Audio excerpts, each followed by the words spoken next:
it's me looking at it of like, all right, then what are you actually wanting out of these teams?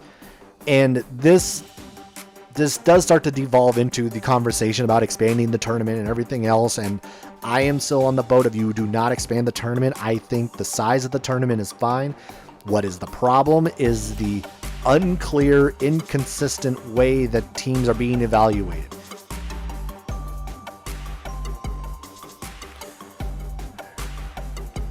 Hey everyone, welcome back for another episode of the Unofficial WCC Hoops podcast. I'm Zach Farmer.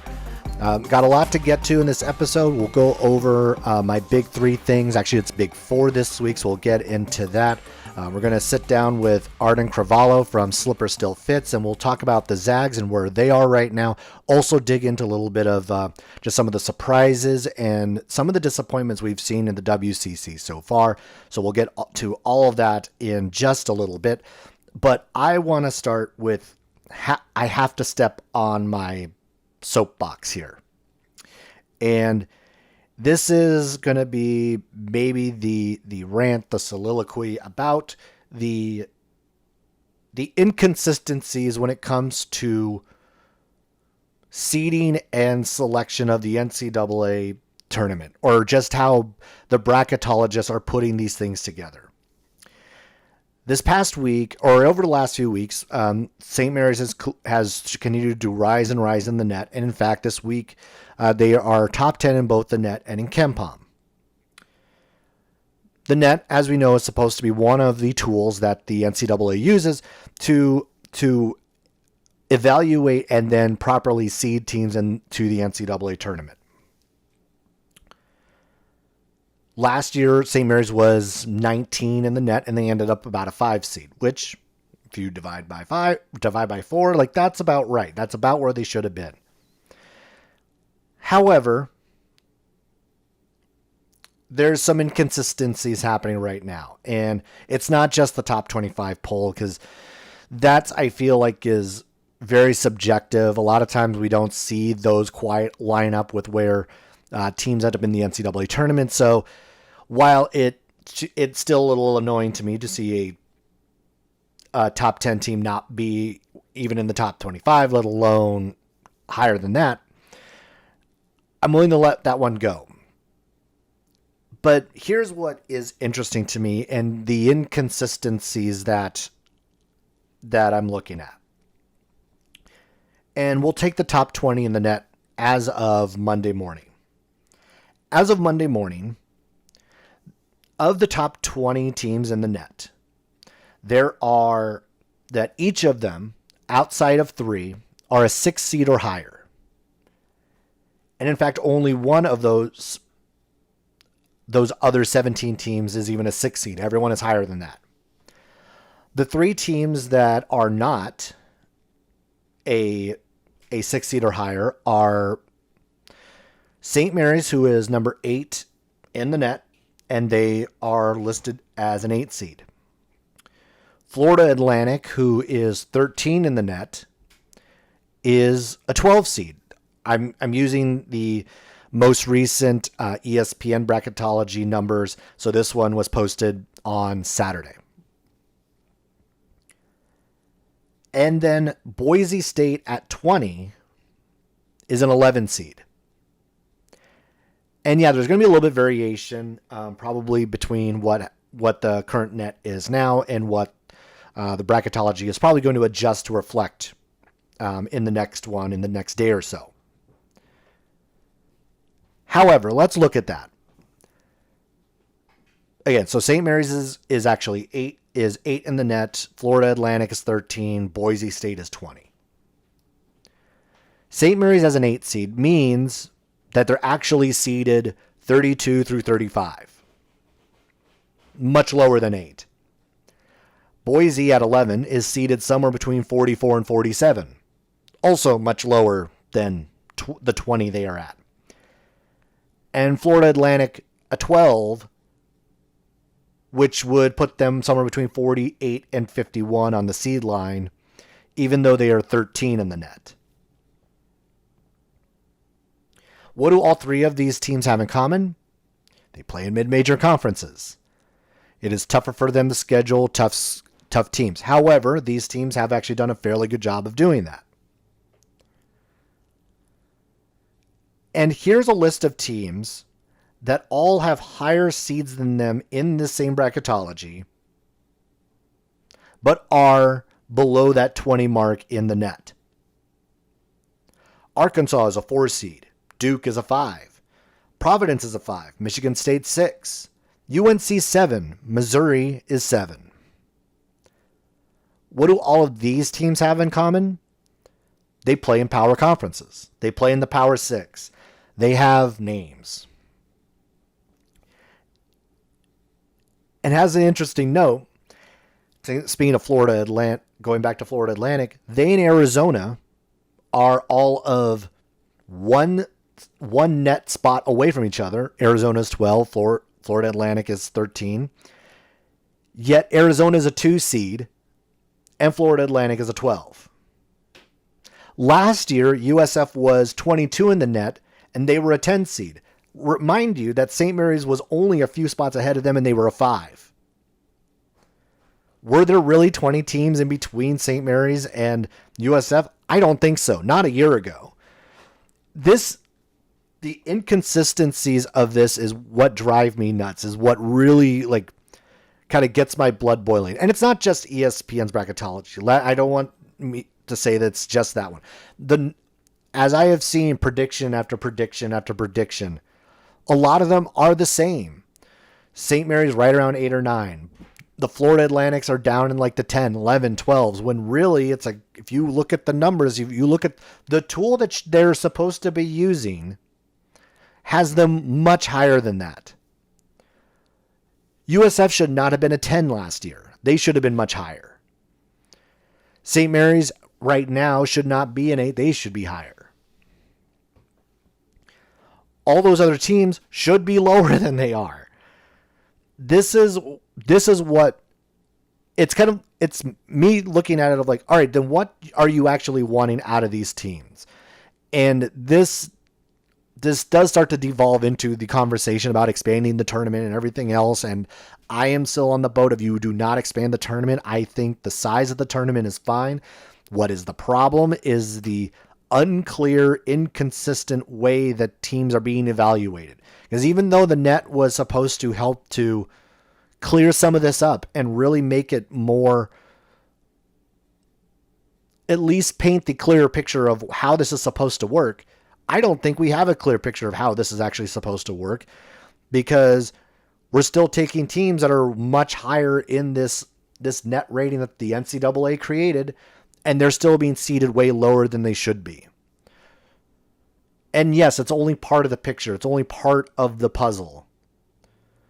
But part of the puzzle should not cost you 20 spots, 20 seed lines in the tournament, or should not cost you 20 spots in the selection committee's mind. It should not do that. Maybe a few here or there, maybe 5. Hey, it's even if you were to balance that out of oh, well, I think they're 12. Well, the numbers say they're a 5. Maybe we should slot them at 7 or 8. Maybe that's the way it should work. I don't know. All I am looking at is that there's definitely some inconsistency so far, and maybe this will clear itself up by the time we get to the tournament. We are getting predictions from people who, yes, are in the know of how the tournament committee selects the teams. But maybe, just maybe, we'll see this be a little bit more equitable by the time we get to March. I don't have high hopes of that, because I am going to be a cynic about this. I have been on the wrong, as a fan of a team who has been on the wrong side of this way too many times. I feel like I need to see it to believe it from the NCAA Tournament Committee that they're going to do the right thing here and seed these teams the way they should be, let alone put in the teams that should be in the first place. All right. I'm going to get down off my soapbox for now.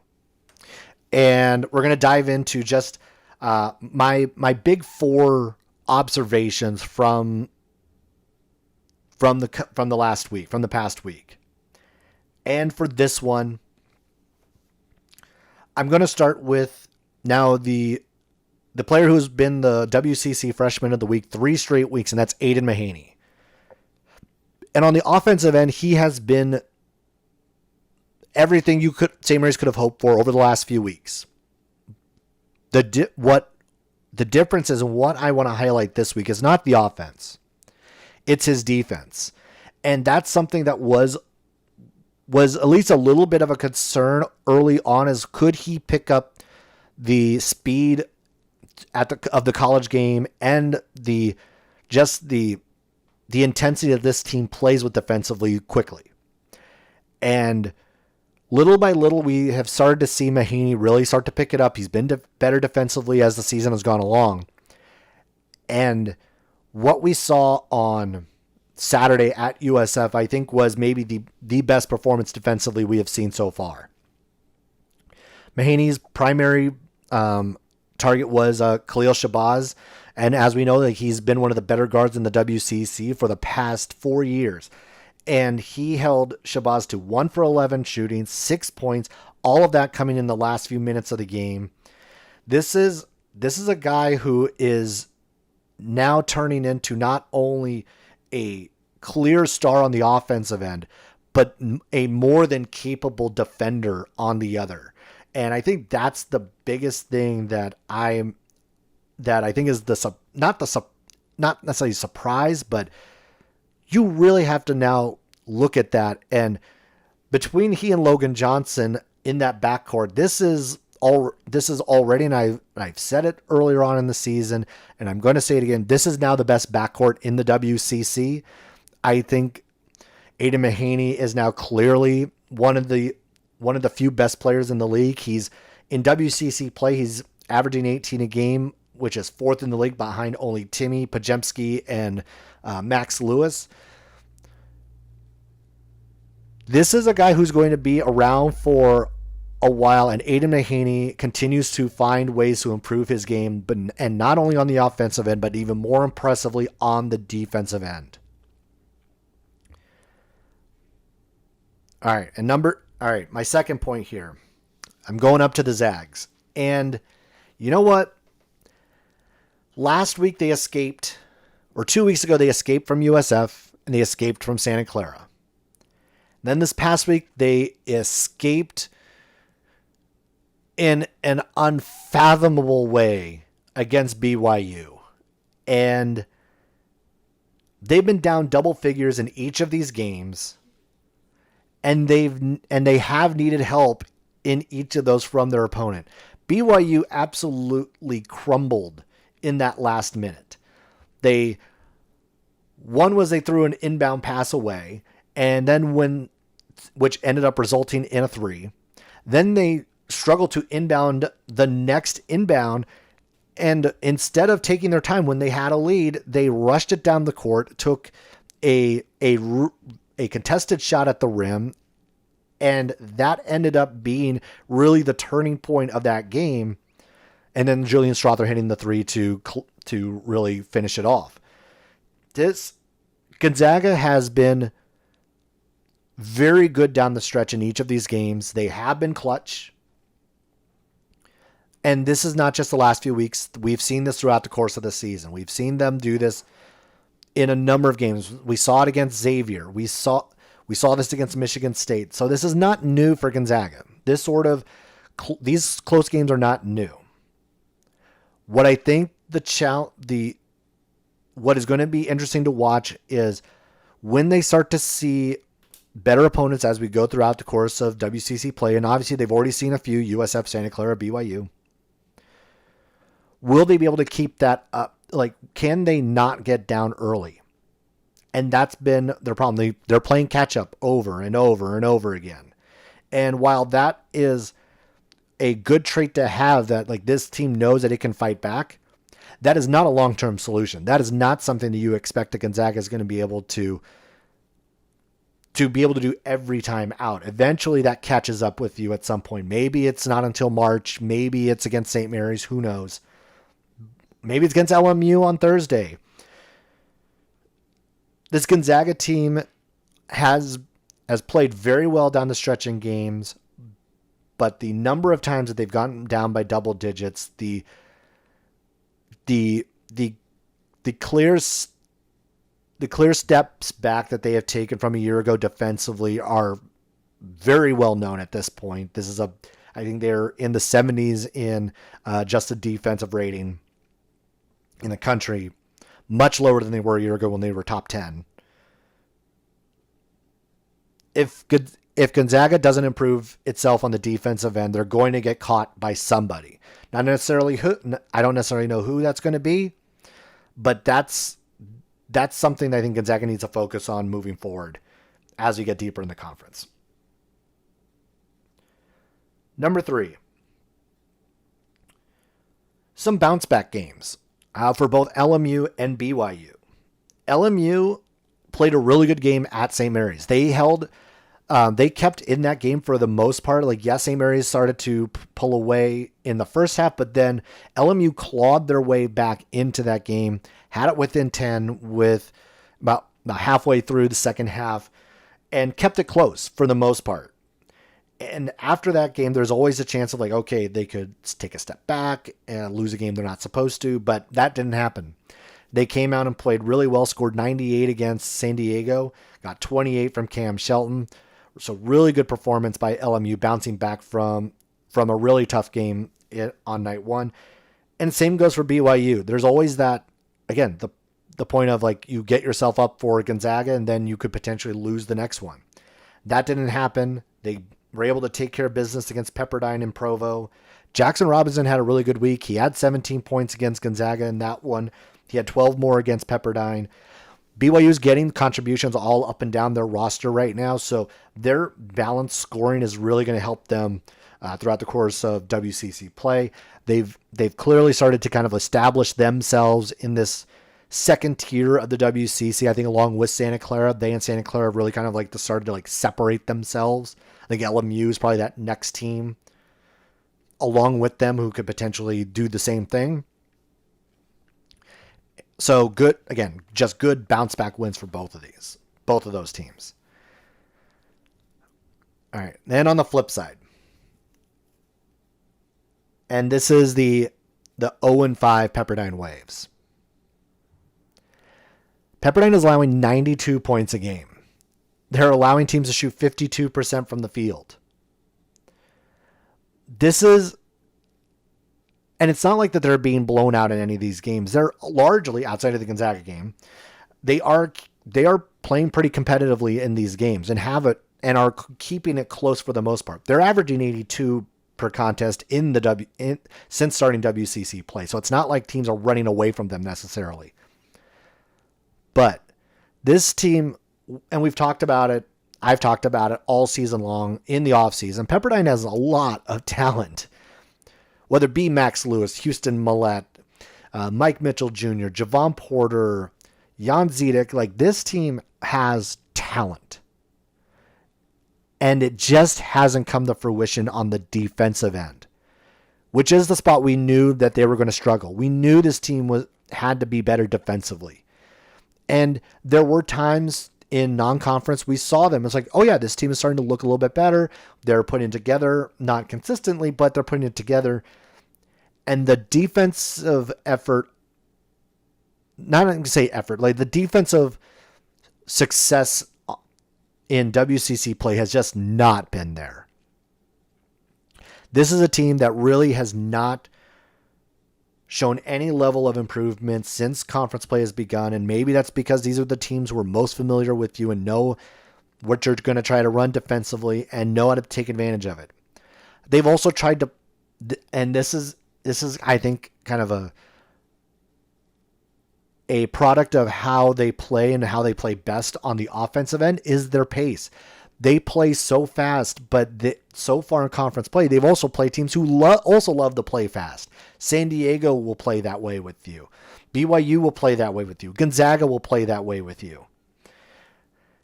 And so this has been a really, really hard start for Pepperdine. Their defense has to get better. They have to be better on that end of the floor. And on Thursday, they now get a St. Mary's team who's playing very well right now. And when we talk about pace, like good luck making St. Mary's play any faster than they do. We know the St. Mary's team loves to play at their pace and forces everyone else to do so. Pepperdine might have been scoring 82 a game and allowing 92. I expect this game to be back down into the 60s or 60s, low 70s at its highest. So I think a tall task for Pepperdine this week as they get St. Mary's. All right. That's my big four. So I want to get back into where we are with the Zags and everything else. So I'm going to bring in Arden and we'll start to go into that and dive into WCC play. All right, we're gonna bring in Arden Carvalho. Like he is one of the writers for Slipper Still Fits. You can find him on Twitter at @A_Carvalho. Arden, how's it going? Good, Zach, man. Thanks for having me on. Always a pleasure. Yeah, for sure. And so let's just kick it off with the Zags. And these first few weeks of conference play have maybe been some of the more challenging that Gonzaga has seen in a long time. They've had some near misses with USF, with Santa Clara, with BYU, and maybe you could say like some miscues from USF and BYU kind of like flips these from wins to losses. But we've also seen some pretty solid play from the guard spot. So we've seen like Bolton step up, we've seen Strother step up, we've seen Nolan Hickman step up. What's been Mhm. kind of like your evaluation of what we've seen the last few weeks from Gonzaga and how we should see that moving forward? Yeah, I was lucky enough to actually go, excuse me, to the USF game and the Santa Clara game as a media credentialed person. So that was really cool experience for me to check that out firsthand and watch the Zags firsthand. But I mean, the biggest takeaway is that the Zag team really just loves to give up leads and like, go out some really slow defensive starts and let teams in these WCC play, this early start of WCC play, just go out to these leads to start off games. I mean, that it could be a really big negative going down this road of the tough WCC play. One of the best conferences or of the West Coast Conference that we've seen in quite a few years. I feel like the deepest. So yeah, they just love to give these teams the head start. It seems like, and they're always playing from behind. But I mean, at the same time, they have been the most clutch team I've seen in college basketball these past few weeks with Santa Clara, USF, and the BYU one going right down to the wire with Julian Strother's big shot. So there's a positive to it and there's a negative to it from this what I've seen in this past few couple weeks or the start of WCC play. Like you mentioned with the guard play, that's a big one. I mean, Nolan Hickman, looking back at how this fan base was really looking at Nolan Hickman, really not liking his style of play, not looking at him as the true ball handler for Mm-hmm. Gonzaga, which was just insane for some people to be saying at that time. I mean, obviously he wasn't playing at that level that he is now. Because I mean, 20 points against Santa Clara was just massive. His crossover was on ball on a string type ball handling, and the dude was lights out from deep. I remember at that game, it was pretty cool to watch. He kept staring at the bench, at his own bench, like dead eye staring after every shot. So I was like, this guy is completely locked in. He's proven that he is that number one ball handler for Gonzaga, and he shouldn't. And this fan base should really not take him for granted. So that's another big takeaway that I've kind of learned from this past few weeks.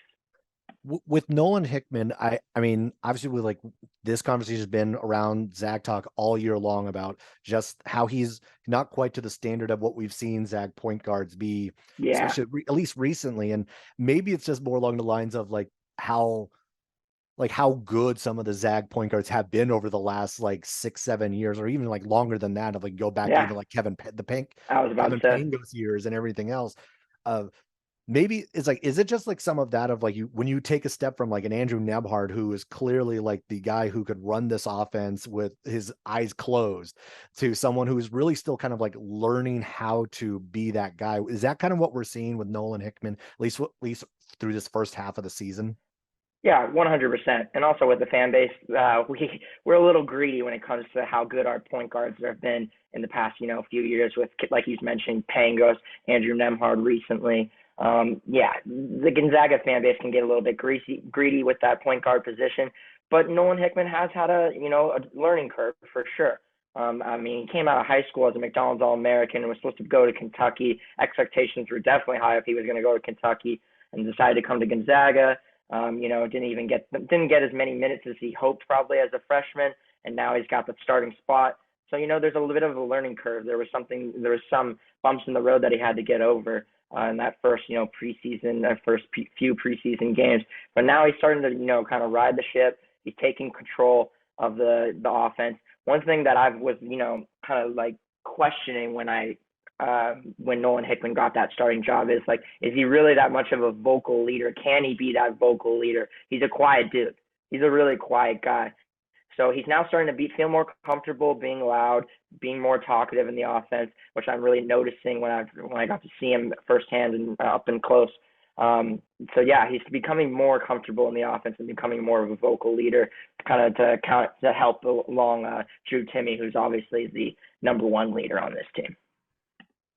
Right. And as we kind of like look down the road and the challenges that this team is going to face, obviously, I think like it's very clear that the top two in the WCC are Gonzaga, St. Mary's. And Easily. that does feel right now that this might be the closest Gonzaga and St. Mary's are competitively for the first time in maybe a while, maybe since before like the first Final Four run for the Zags. Mm-hmm. Like what's kind of like been your read on how close this might actually end up being? Obviously, the two teams don't see each other for another few weeks, Yeah. but how, just based on what you've seen from the Zags and what we've seen so far from St. Mary's, how close do you think these teams are at this stage?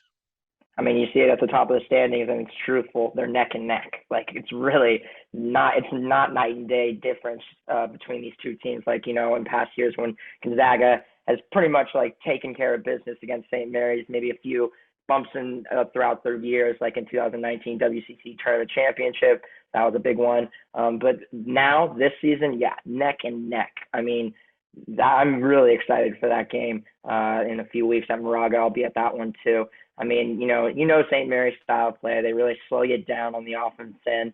Their pace is really slow. It kind of lulls your opponent to sleep. So I'm really excited to see that counteract, with Gonzaga's fast pace on their offense, St. Mary's slow offense on their half court sets.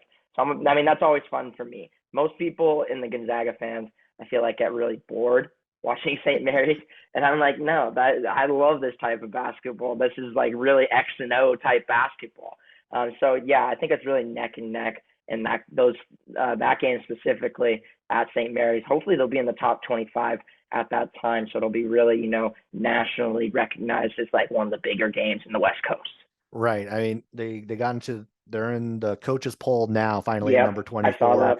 Mm-hmm. But yeah, it does seem like there's still kind of like a little bit of the sleeping on St. Mary's, even though like There when you're always top is. 10 in both net and Ken Palm, it's like, how are you sleeping on the team there? But I know. all that There always aside, is, especially out of the Gonzaga fans. I mean, as much as I love, Gonzaga and the fans that I've met throughout the years, sometimes they get a little stir crazy when I bring up St. Mary's on Twitter or something. They're like, oh, well, you just you gotta appreciate good basketball. yeah. And speaking of one of the other teams that does make the Zag fans crazy is BYU and their fan base. So like, Oh yeah. they and Santa Clara have kind of separated themselves as kind of like that tier 2 of the Mhm. WCC. Yeah. But then that bottom half, that 5 through 10, just seems like a jumbled mess, which honestly was actually kind of what a lot of us thought before the year, did like that Mhm. these teams were just going to be so competitive that they were just going to just massacre each other. And that's kind of what we're starting to see. What has been the biggest surprise to you? And then what's kind of been maybe one of the bigger disappointments so far? Yeah, I mean, I'll start with the disappointments. I think to start so far, it's been two teams, and one of them, I'm giving them the benefit of the doubt because of the amount of injuries that they've had to deal with, throughout the past few weeks. That's Portland. I mean, a 1-4 start. They did get that big win against USF at home.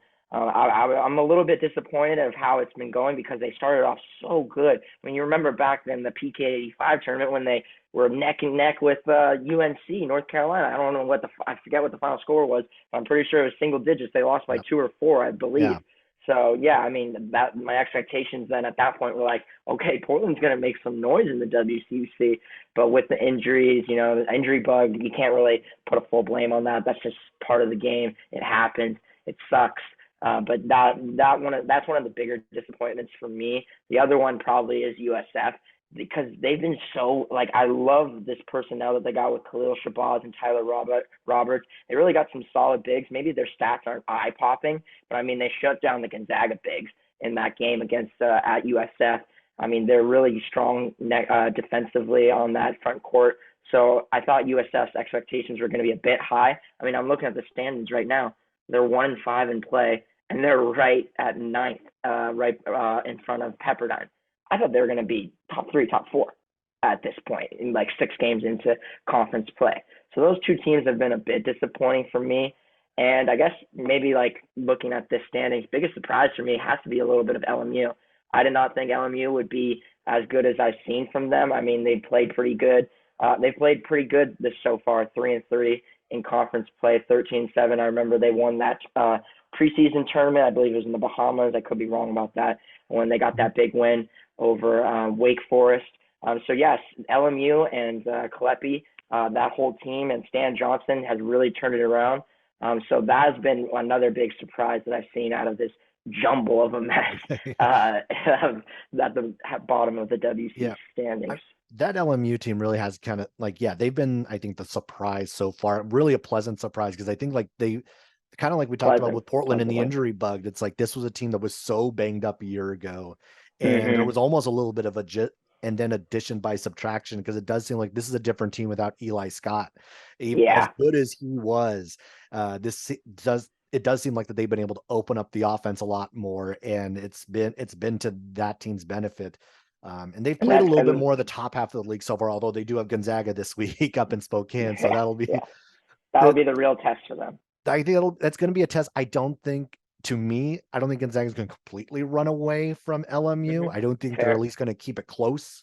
They were able to keep it pretty close in Moraga, so I do think LMU is going to at least hang around for a while before. I agree. I agree 100%. And you mentioned like opening up the floor, opening up the offense. That's all props to Stan Johnson. I'm really impressed with what he's done over in LMU. And I expect them, to continue riding this wave for years to come with Stan Johnson, probably, finishing more in the top half down the road of the WCC. So I'm really impressed with that, and I'm really pleasantly surprised by LMU. Yeah, they've been a surprising Pacific. Even like the fact that they're sitting where they are is kind of surprising, based on like we all thought they would be finishing in last, and actually that may not be the case this year. No, not at all. Not at all. Yeah, they've been the surprise as well. Before I get you out of here, before we start to wrap it up, do want to ask, because you're also a Bay Area guy, you're a 49er guy, so I got a big win on Saturday. So can Brock Purdy keep this play up? Can he actually get the Niners to a Super Bowl? I think is the big question. Hey, as long as this offense stays healthy, 100% Brock Purdy can do that. He's sitting on a gold mine with what Shanahan has put on that offensive development and all his play calling, and just like the blessings he has around him with Debo, Trent on the left side, even Christian McCaffrey in the backfield. I mean, he's literally just got it made right now. So I think Brock Purdy is right. He's totally going to be continuing this winning streak going for the Niners. We're going to the Super Bowl, baby. I'm telling you. Hopefully, I'm gonna, after this, turn on the Cowboys Buccaneers game. I have a feeling that the Cowboys might come up on top of this one, and we'll be playing the Cowboys. But I should never go against Tom Brady. I should never do that. I've learned from my mistakes over the years, and especially because I went to the same high school as Tom Brady, so I can't be going against him. I feel bad, but I'm still thinking Dak Prescott's he's gonna get his second career playoff win. All right. Well, I think we'll get prepped. We'll get ready for maybe that parade right down Market Street. Second one in less than a year. Mm-hmm. I was at the Warriors parade over there this past one. It's always a fun time, with the Warriors faithful over there, just the Bay Area faithful. Bay Area sports fans are just so enthusiastic, so legendarily fun. I did not get to go to the Warrior parade, but I was there for all 3 of the Giants parades right down Market. Nice. So I got to experience those. Yes, I know. We like I said, we're really blessed here in the Bay Area with the amount of parades that we've had to be a part of. Yeah, for sure. All right, Arden, thanks a lot for hopping on, and we'll be sure to catch you down the road. Yeah, thanks, Zach. I'm looking forward to that Gonzaga St. Mary's game, and I know you are. Yeah. I want to thank Arden one more time for hopping on and talking some some WCC basketball, also some Niner football. As we are now in the NFL playoffs, I won't get into too much NFL stuff. So we'll get right back to our WCC schedule for the week and really what to look out for. I think the big matchups, the games that you kind of really have to watch out for. I think Santa Clara this week, both of Santa Clara's games. I think they're going to be home for BYU and they're going to be at St. Mary's. Two big matchups for Santa Clara if they hope to get back into any semblance of an at-large consideration. They're going to need at least one of these, if not both of them, to get back into it. And the big question is going to be whether Brandon Pajemski will be available. He missed the game on Saturday, so this is going to be a big question. They were able to step up and get the win at Pacific without him. Keyshawn Justice had a great game. So did Parker Brown, as well as Carlos Stewart. But they're going to need Pajemski in these two contests if they are going to hope to knock off. At least I think they absolutely need him to knock off St. Mary's. BYU, it's going to be a very tough task to take care of BYU without him. And then USF. I think USF, this is a big bounce back week. They have both Pacific and BYU. Pacific is a must for USF, and BYU is an opportunity for them to at least get back out of the hole that they put themselves in early. Again, like USF has played they've had a tough early schedule. They've already played St. Mary's, Santa Clara, Gonzaga. So of course, like this schedule could have ended up lopsided early, and it has. But I think for USF, this is a big, big week, and they really have to. I think they have to at least get one of them to start to climb back into it. I think they have to get the BYU if they really hope to climb back into that top half of the WCC. And I think the game to really watch is going to be LMU at Gonzaga on Thursday. This LMU team, if they can rebound enough, I think they're going to be able to hang with Gonzaga. I think their guards have proved to be good enough to be able to hang around. I think they've proved against St. Mary's that they're tough enough to hang around for a while. Now, I don't think LMU is going to beat Gonzaga, but if LMU does jump out to a double-digit point lead like USF or like Santa Clara or like BYU did in Spokane, I think LMU has a great shot to be able to pull a huge upset on this road trip. I don't see it happening, but if they can rebound well and jump out on Gonzaga early, this will give them the best shot to be able to pull the biggest upset LMU has had in a very, very long time. All right, and that'll wrap it up for this episode of the Unofficial WCC Hoops podcast. Be sure to subscribe on YouTube. Hop on to Twitter. Find me at Post by Zach. Also on TikTok at Post by Zach. You can also check out the podcast on Spotify, Apple Podcasts, wherever you get your podcasts. And with that, I'll get out of here and have a good week, and I'll catch you later.